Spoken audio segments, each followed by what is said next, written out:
வணக்கம். இது people English series. இந்த வீடியோ வெறுமனே பிகினர்ஸ்க்கானது இல்ல, எல்லாருக்குமான ஒரு வீடியோ. இந்த வீடியோல நாம ஒரு சின்ன ஃப்ரேஸ், 2 சின்ன வார்த்தைகள் இருக்கிற ஒரு சின்ன ஃப்ரேஸ், ஆனா அதோட யூசேஜ் ரொம்ப பெருசு. நாம அட் ஆல் பத்தி தெரிஞ்சுக்க போறோம். இந்த ஃப்ரேஸை எப்படி யூஸ் பண்றது அப்படின்னு நம்ம கத்துக்கலாம். பொதுவா எப்பவுமே நம்ம ஒரு புதுசா ஒண்ணு கத்துக்கிறோம் அப்படின்னா, எப்பவுமே பாசிட்டிவ் சென்டென்சஸ்லேருந்து தான் நம்ம ஸ்டார்ட் பண்ணுவோம் இல்லையா? ஆனா நாம இன்னைக்கு நெகட்டிவ் சென்டென்சஸ் அண்ட் குவெஷன்லேருந்து ஸ்டார்ட் பண்ண போறோம். ஏன் அப்படின்னா, அட்டால நம்ம நெறைய நெகட்டிவ் சென்டென்சஸ்லயும், குவெஷன்லயும் நம்ம யூஸ் பண்ணுவோம். அட்டால நெகட்டிவ் சென்டென்சஸ்ல யூஸ் பண்றது ரொம்ப காமன் தான். நெறைய பேருக்கு தெரிஞ்சிருக்கும். ஆனா இதுல குவெஷன்ல எப்படி யூஸ் பண்றது? பாசிட்டிவ் சென்டென்சஸ்ல எப்படி யூஸ் பண்றது? அப்படின்றதையும் நீங்க கண்டிப்பா கத்துக்கணும். நம்ம சாதாரணமா தினம் தினம் பேசுறப்போ நம்ம சொல்லுவோம் இல்லையா? "என்ன பசிக்குதா?" அப்படின்னு கேட்டா, "இல்ல பசி இல்ல" அப்படின்னு சொல்றது ஒரு விதம். ஆனா, "இல்ல எனக்கு பசியே இல்ல. சுத்தமா பசிக்கல. கொஞ்சம் கூட பசிக்கல." அந்த மாதிரி சொல்றது இன்னொரு விதம் இல்லையா? நம்ம எம்பசைஸ் பண்ணி சொல்லுவோம். அதே மாரி "என்ன ஏதாவது கவலைப்படுறாளா?" அப்படின்னு கேட்டா, "இல்ல அவ கவலையே படல. சுத்தமா கவலைப்படல. கொஞ்சம் கூட கவலைப்படல." இப்படி நாம சொல்றோம் இல்லையா? ஸோ இந்த மாரி சுத்தமா இல்லை, கொஞ்சம் கூட இல்லை, இந்த மாரி சொல்றதுக்கு தான் நெகட்டிவ் சென்டென்சஸ்ல நம்ம அட் ஆல யூஸ் பண்ணுவோம். குவெஷன்ல எங்க யூஸ் பண்ணுவோம் அப்படின்னா, கேள்வி கேட்கிறப்போ, "ஏதாவது படிச்சானா? ஏதாவது சாப்பிட்டானா?" இந்த மாதிரி நம்ம கேட்போம் இல்லையா? ஏதாவது ஒரு வார்த்தைய சேர்த்துப்போம் இல்லையா? அதே மாதிரி "கொஞ்சமாவது சாப்பிட்டானா? கொஞ்சமாவது படிச்சானா?" இப்படியும் கேட்போம். ஸோ இந்த மாரி ஏதாவது, கொஞ்சமாவது ஏதாவது கேள்வியில சேர்த்துக்கிறதுக்கும் நாம குவெஷன்ஸ்ல அட் ஆல சேர்த்து யூஸ் பண்ணுவோம். இப்போ நாம ஜென்ரலா சொல்லுவோம் இல்லையா? "நான் டயர்டா இல்லை" அப்படின்னு சொல்றத எப்படி சொல்லுவோம்? "ஐ அம் நாட் டயர்ட்" அப்படின்னு சொல்லுவோம். ஆனா இதே எம்ஃபசைஸ் பண்ணி சொல்லுவோம். "எனக்கு சுத்தமா டயர்டா இல்ல. கொஞ்சம் கூட டயர்டா இல்ல." அப்படி சொல்லுவோம் இல்லையா? ஸோ அந்த மாரி சொல்றப்ப தான் இந்த அட் ஆல்ன்ற வார்த்தைய நம்ம சேர்த்துக்க போறோம். ஸோ இந்த அட் ஆல்ன்ற வார்த்தைய சென்டென்ஸ்ல எந்த இடத்துல போடுறது? இப்போ நம்ம வந்து டயர்ட் அப்படிங்கிறப்போ நம்மளுடைய உணர்வுகள், நம்ம வந்து என்ன ஃபீல் பண்றோம்? நம்மளுடைய எமோஷன்ஸ் பத்திலாம் பேசுறோம் இல்லையா? அந்த மாரி அட்ஜெக்டிவ்ஸ்லாம் வர்றப்போ, இந்த அட்ஜெக்டிவ்ஸ்க்கு முன்னாடியும் நம்ம அட் ஆல்ன்ற வார்த்தைய யூஸ் பண்ணலாம். பின்னாடியும் அட் ஆல்ன்ற வார்த்தைய யூஸ் பண்ணலாம். இப்ப I am not at all tired அப்படின்னு வேணாலும் சொல்லலாம். I am not tired at all அப்படின்னு வேணாலும் சொல்லலாம். ஸோ 2 விதமாவும் சொல்லலாம். இப்ப அதே மாதிரி எனக்கு பசியே இல்ல. எனக்கு சுத்தமா பசி இல்லை அப்படின்னு நம்ம ஏற்கனவே சொன்னோம் இல்லையா? ஸோ அந்த மாதிரி சொல்றதுக்கு. இப்ப எனக்கு பசி இல்லை அப்படின்னு மட்டும் சொல்லணுமானா, ஐ அம் நாட் ஹங்ரி அப்படின்னு சொல்லிடுவோம். எனக்கு சுத்தமா பசி இல்லை அப்படின்னு சொல்றப்போ, ஐ அம் நாட் ஹங்ரி அட் ஆல் அப்படின்னு வேணாலும் சொல்லலாம். I am not at all ஹங்ரி அப்படி வேணாலும் சொல்லலாம். ஆனா, இந்த மாரி அட்ஜெக்டிவ்ஸ் வர்றப்ப மட்டும் தான் நம்ம அட் ஆல்ன்ற வார்த்தைய முன்னாடியோ, இல்ல பின்னாடியோ யூஸ் பண்ணலாம். வெர்ப்ஸ் எல்லாம் வர்றப்போ நம்ம அட் ஆல எப்பவுமே பின்னாடி தான் சேர்த்துப்போம். அதனால எதுக்கு கன்ஃப்யூஷன்? எல்லா சென்டென்ஸ்லயுமே நம்ம அட் ஆல பின்னாடியே சேர்த்தே நம்ம பழகிக்கிட்டா நமக்கு ஈஸியா இருக்கும். நம்ம இந்த வீடியோவ பொறுத்தவரைக்கும் எல்லா சென்டென்ஸ்லயுமே நம்ம அட் ஆல பின்னாடி தான் சேர்த்திருக்கோம். ஸோ அதே மாதிரியே நம்ம பிராக்டிஸ் பண்ணிக்கலாம். இப்ப அடுத்த எக்ஸாம்பிள் பார்க்கலாம். "அவரு என்கிட்ட பேசல" அப்படின்னு சொல்லுவோம். "அவரு என்கிட்ட சுத்தமா பேசல. அவர் என்னிடம் பேசவே இல்லை." இந்த மாரி நம்ம சொல்லப் போறோம். ஸோ பாஸ்ட் டென்ஸ் இல்லையா? அப்போ நம்ம வந்து நெகட்டிவ் சென்டென்ஸ்ல டிட்ன்ட் அப்படி யூஸ் பண்ணுவோம். "He didn't talk to me." இது சாதாரண சென்டென்ஸ். சுத்தமா பேசவே இல்லை. எம்பசைஸ் பண்ணணுமானா, "he didn't talk to me at all." "He didn't talk to me at all" அப்படின்னு சொல்லுவோம். "எனக்கு பாடத் தெரியாது." "I don't know how to sing." இது ஒரு விதமான சென்டென்ஸ். ஆனா ரொம்ப காமனா இத எப்படி சொல்லுவோம் அப்படின்னா, "ஐ கேன்ட் சிங்" அப்படின்னு சொல்லுவோம். அப்படின்னா என்னால பாட முடியாது அப்படி இல்ல. யூசுவலா எனக்கு பாட வராது. அந்த மாரி சொல்றதுக்கும், "ஐ கேன் சிங்" அப்படின்னு நம்ம சொல்லுவோம். எனக்கு பாடவே தெரியாது. எனக்கு சுத்தமா பாடத் தெரியாது. அந்த மாரி சொல்றதுக்கு, "ஐ Gantt Singh at all." "I Gantt Singh at all." இந்த மாதிரி நம்ம சொல்லுவோம். இப்ப குவெஷன்ஸ் சிலது பார்க்கலாம். ஸோ குவெஷன்ஸ பொறுத்தவரைக்கும் இது என்ன மாரி சவுண்ட குடுக்க போகுது அப்படின்னா, ஏதாவது கொஞ்சமாவது அந்த மாதிரி ஒரு அர்த்தத்துல நம்ம அட் ஆல யூஸ் பண்ணுவோம். ஸோ இந்த அட் ஆல் பாருங்க. அது வந்து நெகட்டிவ் சென்டென்சஸ்ல ஒரு மாரி எம்பசைஸ் பண்ணுது. குவெஷன்ல ஒரு மாரி எம்பசைஸ் பண்ணுது. அதே மாரி பாசிட்டிவ் சென்டென்சஸ்ல வேற மாரி எம்பசைஸ் பண்ணும். ஸோ அதையும் ஒண்ணு ஒண்ணா நம்ம அப்படியே பார்த்துட்டே வரலாம்.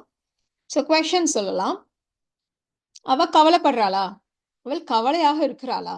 ஆக இருக்கிறாளா?" அப்படின்னா நம்ம வந்து ஆர் யூ இப்ப "நீ கவலையாக இருக்கிறியா?" அப்படின்னு கேட்கணுமானா, "ஆர் யூ வொரீட்?" அப்படி கேட்போம். இப்ப இந்த இடத்துல "கவலையாக இருக்கிறாளா?" அப்படின்னு நம்ம கேட்கிறோம். ஸோ ஷி அப்போ நாம அதுக்கான பி வெர்ப் இஸ்லேருந்து ஸ்டார்ட் பண்றோம். Is she worried? Is she worried? இப்ப இதுவே அவ ஏதாவது கொஞ்சமாவது கவலைப்படுறாளா இல்லையா? அப்படி கேட்கறதுக்கு is she worried at all?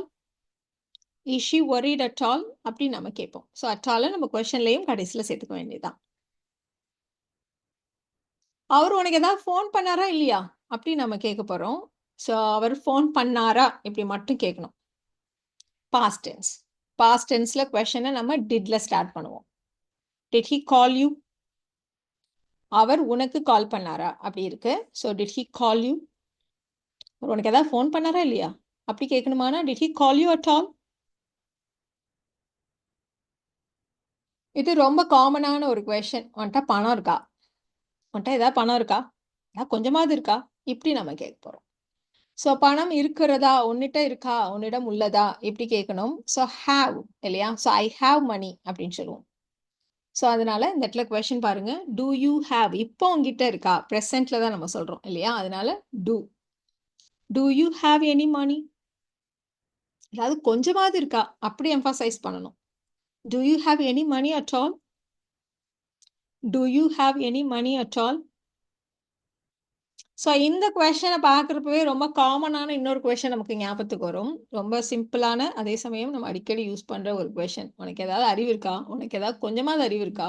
இப்படி நம்ம கேட்போம் இல்லையா? ஸோ இப்போ பார்த்த அதே கொஸ்டினை தான் நம்ம கொஞ்சம் சேஞ்ச் பண்ணியிருக்கோம். So do you have any money அப்படின்னு இருந்தது. அதே கொஸ்டினை நாம் இப்போ do you have any sense? உனக்கு ஏதாவது அறிவு இருக்கா? அப்படி கேட்கறதுக்கு. கொஞ்சமாவது அறிவு இருக்கா? ஏதாவது கொஞ்சமாவது அறிவு இருக்கா? அப்படி கேட்கறதுக்கு do you have any sense at all? இந்த மாதிரி கொஸ்டின்ல எல்லாத்துலேயுமே ஒரு இருக்கா இல்லையா அந்த மாதிரி ஒரு ஒரு ஃபீல் வர்றதை நீங்கள் கவனிக்கலாம். ஆல்மோஸ்ட் அப்படிதான் நம்ம கேட்குறோம். அதாவது இருக்கா இல்லையா, கொஞ்சமா அறிவு இருக்கா இல்லையா, அந்த மாதிரி தான் நம்ம கேட்டுட்டு இருக்கோம். So do you have any sense at all? இப்போ நீங்கள் பேசிட்டு இருக்கீங்க, ஒருத்தவங்க கேட்டுட்டு இருக்காங்கன்னு வச்சுக்கோங்களேன். அப்போ நம்ம இடையில வந்து கன்ஃபார்ம் பண்ணுவோம். எதாவது கவனிக்கிறியா அப்படி கேட்போம் இல்லையா? R you listening? இப்போ வந்து ப்ரெசென்ட்ல டெம்பரரியாக நம்ம பேசுகிறப்ப அவங்க கவனிச்சிட்டு இருக்காங்களா அப்படி தான் நம்ம கொஷனாக கேட்குறோம் இல்லையா? ஸோ அதனால வேர்போட ஐஎன்ஜி சேர்த்து. ஸோ டெம்பரரி ஆக்ஷன் அப்படின்னாலே நம்ம வேர்போட ஐஎன்ஜி சேர்த்து யூஸ் பண்ணுவோம். இந்த மாதிரி வேர்போட ஐஎன்ஜி சேர்த்து யூஸ் பண்ணுறப்ப கொஷின் எப்போவுமே ஆர் யூன்னு ஸ்டார்ட் ஆகும் இல்லையா? So are you listening? Are you listening to me?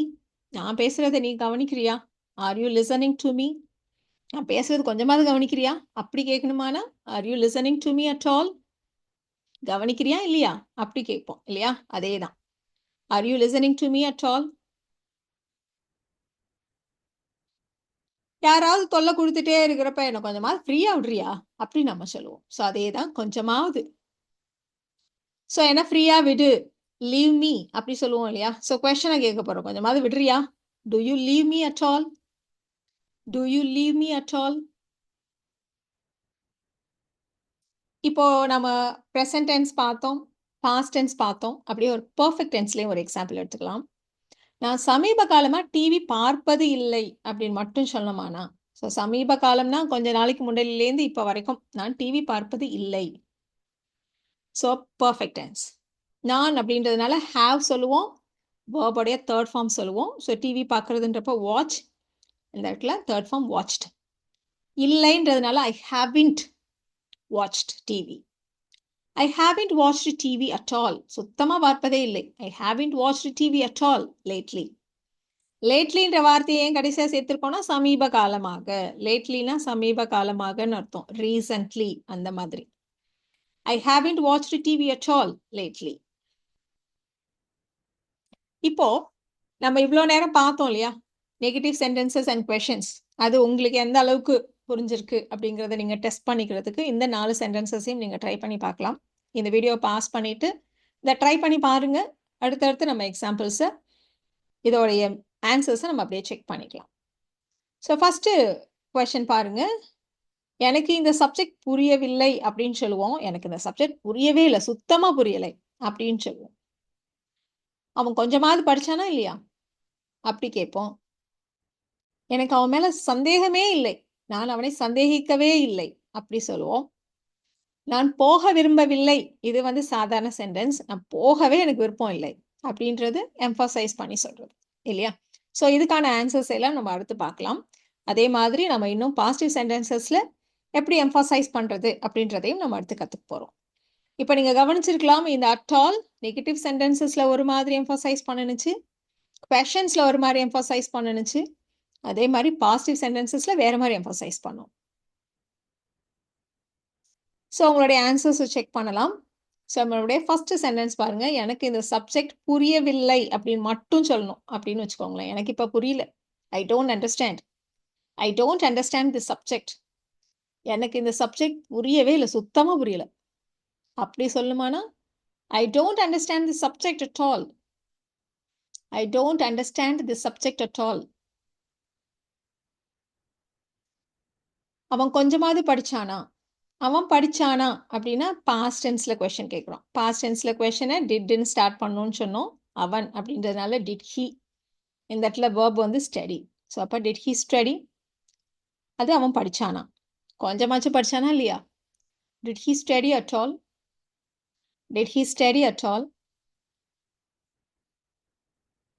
சேச்சே நான் அவனை சந்தேகப்படல அப்படின்னு நம்ம சொல்ல போறோம். நான் அவனை சந்தேகப்படவில்லை அப்படின்னா, நான் இப்போ பாஸ்ட் டென்ஸ்ல நம்ம வந்து அவனை சந்தேகப்படவில்லை. I didn't suspect him. நான் அதையே சந்தேகப்படவே இல்லை. அவன் மேல எனக்கு எந்த சந்தேகமும் இல்லை. ஐ didn't suspect him at all. I didn't suspect him at all. நான் போக விரும்பவில்லை. இது சாதாரண சென்டென்ஸ். ஐயோ எனக்கு போகவே விருப்பம் இல்லை அப்படி சொல்றதா இருந்தா எம்ஃபசைஸ் பண்ணி சொல்றோம். ஸோ இப்போ நம்ம ப்ரெசென்ட்ல சொல்றோம், எனக்கு போக விருப்பம் இல்லை. I don't want to go. I don't want to go. போகவே விருப்பம் இல்லை அப்படி சொல்லுமானா, எனக்கு சுத்தமா விருப்பம் இல்லை. எனக்கு கொஞ்சம் கூட விருப்பம் இல்லை. I don't want to go at all. இப்போ நாம பாசிட்டிவ் சென்டென்சஸ்ல இந்த அட் ஆல் என்ன மாதிரி அர்த்தத்தை கொடுக்கும், எப்படி எம்ஃபசைஸ் பண்ணும் அப்படின்னு நம்ம பார்க்க போறோம். பொதுவா இதை வந்து நம்ம எனி அப்படின்ற வார்த்தையோட சேர்த்தாப்புல இந்த அட் ஆலை யூஸ் பண்ணுவோம். இப்போ எனிவேர் அப்படின்னா எங்கு வேண்டுமானாலும்.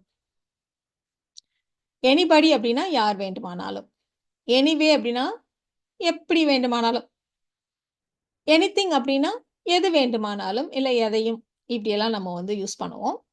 இதை பற்றி நம்ம தனியாக இன்னொரு வீடியோ பார்க்கலாம். இப்போதைக்கு இந்த இடத்துல எம்ஃபசைஸ் பண்ணுறதுக்கு இந்த இடத்துல அட்டால் எப்படி யூஸ் பண்ண போகிறோம் அப்படின்றத நம்ம ஃபர்ஸ்ட் தெரிஞ்சுக்குவோம். இப்போ நம்ம சொன்னோம் இல்லையா, எனிவேர்னா எங்கே வேண்டுமானாலும் அப்படின்னு சொன்னோம் இல்லையா. ஸோ எம்ஃபசைஸ் பண்ணுறப்போ இது எப்படி இருக்கும், நீ எங்கே வேணுமானாலும் போ, எங்கே வேணாலும் போ அப்படி சொல்லுவோம் இல்லையா, அழுத்தி சொல்கிறோம் இல்லையா. ஸோ அதுக்கு அட்டால நம்ம வந்து சேர்த்துப்போம். இப்போ எந்த ஆப்பிள் எடுத்துக்கோ, இப்போ நிறைய ஆப்பிள்ஸ் இருக்கு, நான் எதை எடுத்துக்கிட்டோம், எதை வேணாலும் எடுத்துக்கோ, எல்லாம் ஒன்று தான் அப்படி சொல்லுவோம் இல்லையா. ஸோ சொல்கிறப்பவே நம்ம எப்படி சொல்கிறோம் அப்படின்னா, எதை வேணால் எடுத்துக்கோ அப்படி சொல்கிறதுக்கு நம்ம எம்ஃபசைஸ் பண்ணலை. பட் சொல்கிறப்போ நீ எதை வேணால் எடுத்துக்கோ, எல்லாம் ஒன்று தான், எதை வேணால் எடுத்துக்கோ அப்படி சொல்கிறோம். அப்போ நம்ம அட்டால்ன்ற வார்த்தையை கடைசியில் சேர்த்துக்கிறோம். ஸோ இந்த இடத்துல பார்த்தீங்களான்னா எனி அப்படின்ற வார்த்தை இந்த நவுனுக்கு முன்னாடி இருக்கு பாருங்க. நீங்கள் கொஸ்டினில் கூட கவனிச்சிருக்கலாம், do you have any sense at all, do you have any money at all, எப்படியெல்லாம் கேட்டோம் இல்லையா. ஸோ இந்த இடத்துலையும் அதே மாதிரி take any apple at all, எதை வேணா எடுத்துக்கோ, take any apple at all. எப்படியாவது எனக்கு கொஞ்சம் ஹெல்ப் பண்ணு ப்ளீஸ் அப்படி கேட்க போகிறோம். ஸோ எனக்கு ஹெல்ப் பண்ணு அப்படின்னா ஹெல்ப் மீ. ஸோ எப்படியாவது ஹெல்ப் பண்ணு ப்ளீஸ், ஏதாவது ஒரு விதத்தில் எனக்கு ஹெல்ப் பண்ணு அப்படி கேட்கணுமானா help me anyway at all, எப்படியாவது எந்த விதத்திலாவது அப்படி சொல்கிறதுக்கு anyway. So help me anyway at all. இப்போ ஏதோ ஒரு பொருளை வச்சுருக்கோம், இது எல்லா இடத்துலையும் இது வேலை செய்கிறது. இப்போ ஒரு நெட்வொர்க்கை வச்சுக்கோங்களேன், இது எல்லா இடங்களிலும் இந்த நெட்வொர்க் வேலை செய்கிறது அப்படி வச்சுக்கலாம். எனிவேர் எல்லா இடங்களிலும் அப்படின்னு சொல்றதுக்கு எனிவேர், இட் ஒர்க்ஸ் எனிவேர், எல்லா இடத்துலையும் வேலை செய்யும் இது அப்படி நம்ம எம்ஃபசைஸ் பண்ணுறப்போ it works anywhere at all அப்படின்னு நம்ம சேர்த்துப்போம். நான் எங்கே உட்காரட்டும், எங்கே வேணால் உட்காந்துக்கோ இப்படி சொல்கிறது தான், எங்கே வேணால் உட்காந்துக்கோ அப்படி சொல்கிறப்பவே நம்ம வந்து அழுத்தி சொல்கிறோம் இல்லையா, அதுதான் எம்ஃபசைஸ் பண்ணுறது. அதுக்கு தான் நம்ம இந்த இடத்துல அட்டால சேர்த்துட்ருக்கோம்.